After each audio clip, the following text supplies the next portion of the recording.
As artists, we know how important it is to get practice painting from life and observation, but it can be really difficult to find time to do on plein air studies. And in this video, I want to show you one strategy for doing a really quick plein air study, and this is what I call taking color notes. So I'm actually on a break, my lunch break actually, and so I know that I don't have much time, so I have to make really quick decisions. And making quick decisions is difficult when you have a lot of colors on your palette. And so plein air painting, I think, is one area out of many areas where the limited palette really excels.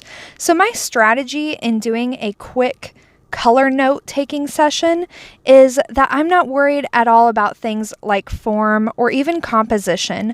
I'm only interested in capturing the nuances of color that I can observe. So I've started out with just my basic limited palette here, and at first I just mixed a few of my secondary colors, basically just a couple of greens, so a blue green and then more of a yellow green and an orange, and I kind of just got started from there.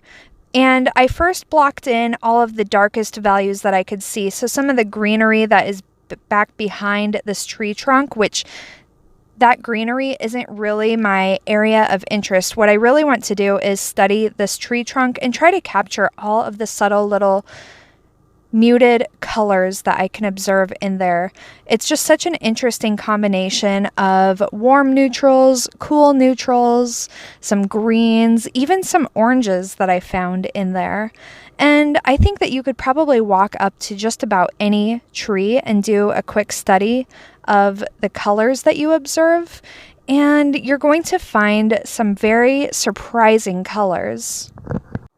And again, my only goal here is to take note of some of these interesting colors that I'm observing. And so this is definitely not meant to be like a finished painting.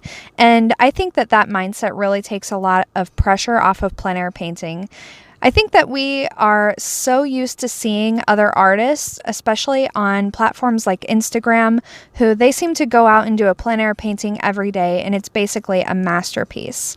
Well, I'm not quite there yet in my skills, and sometimes it does bother me, but I have to remind myself that this really is a skill that needs to be built over time, and training yourself to get better at observational painting and painting really, really quickly is a matter of getting comfortable with a very limited palette and understanding the power of those colors.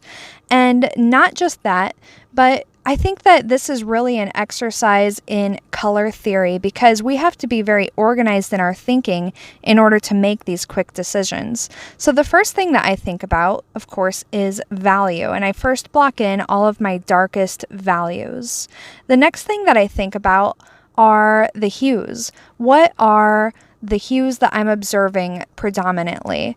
Most likely, if I'm doing just a very concentrated study, I'm not going to have a whole range of hues that I'm dealing with. And I think that that makes it a little bit easier too, because as I move on to chroma, I don't have to think so much about having a range of reduced chroma mixes for a whole bunch of hues. So when I looked at this scene, I, even before started painting, decided that the predominant hues that I'm observing here are going to be some greens, some green blues, some yellow greens, some violets, and then just a few accents of orange. And that is how I initially started mixing my palette. Now at this point, I'm basically using a recycled color method for my mixing, and this is just kind of what comes most naturally to me and allows me to paint without thinking too much about reserving space all over my palette. So I'm a pretty messy painter,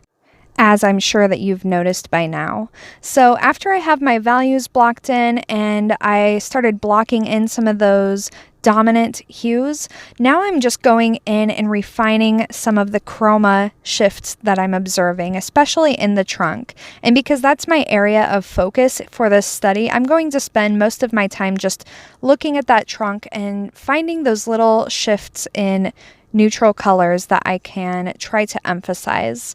And then only toward the end of the painting am I beginning to use lighter colors and beginning to mix whites in here. I do have a little bit of my medium here on my palette. I don't always bring a medium out to do plein air painting, quite frankly, because insects are attracted to the mediums and oils that we use in oil painting.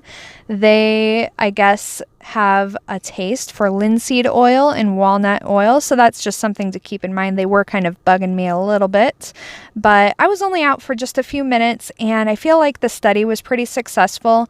Really taking notes from nature and just gathering information about color is really just about splashing paint around and not worrying at all about the composition, the form, any kind of drawing. I don't even do a preliminary sketch because I'm really just focused on color for these studies.